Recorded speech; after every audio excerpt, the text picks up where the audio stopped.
तो हम देखते हैं सेल साइकिल। हमारी बॉडी एक सिंगल सेल से मिलकर बनी होती है और ये पॉसिबल होता है सिर्फ और सिर्फ सेल साइकिल की वजह से। तो हम समझते हैं कि सेल साइकिल होता क्या है। सेल साइकिल एक सेल का पूरा लाइफ साइकिल होता है जिसमें वो ग्रो करता है, डीएनए रेप्लिकेट करता है और सेल डिवीजन के लिए प्रिपरेशन करता है। ये सारे प्रोसेस सेल साइकिल कहलाते हैं।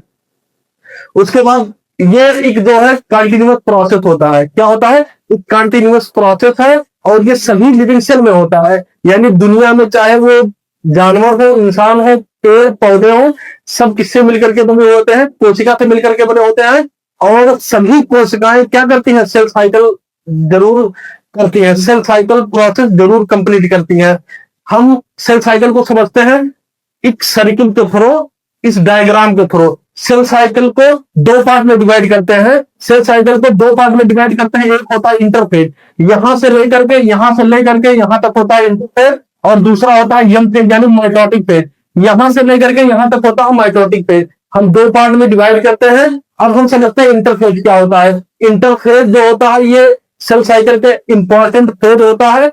इसमें सेल 90 to 95% टाइम स्पेंड करता है। इस फेज में सेल ग्रो करता है। इस फेज में सेल क्या करता है? ग्रो करता है। इसी फेज में रेप्लिकेट करता है डीएनए, इसी फेज में प्रोटीन बनाता है, इसी फेज में एटीपी बनाता है, इसी फेज में आरएनए बनाता है। सेल ऑर्गेनल्स डुप्लीकेट करता है, रेप्लिकेट करता है सेल ऑर्गेनल्स। किस फेज में? इंटरफेज में। इसको रेस्टिंग फेज भी कहते हैं और प्रिपरेटरी फेज भी कहते हैं। इंटरफेज को तीन पार्ट में डिवाइड किया गया है, G1 फेज, S फेज और G2 फेज।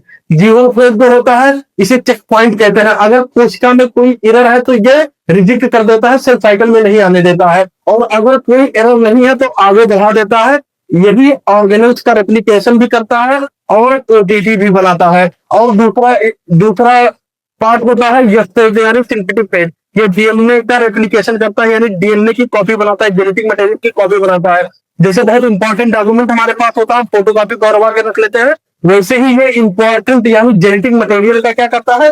कॉपी बनाता है। और लास्ट लास्ट पार्ट क्या है? G2 फेज, G2 फेज ये लास्ट चेक पॉइंट होता है। अगर सेल में थोड़ी बहुत कमी होती है तो उसको पूरा करता है, और अगर डीएनए में एरर पाया गया तो वो सेल को विभाजित होने से रोक देता है और उसे रिजेक्ट कर देता है और सेल का ग्रोथ करता है। उसके बाद माइटोटिक फेज में जाता है।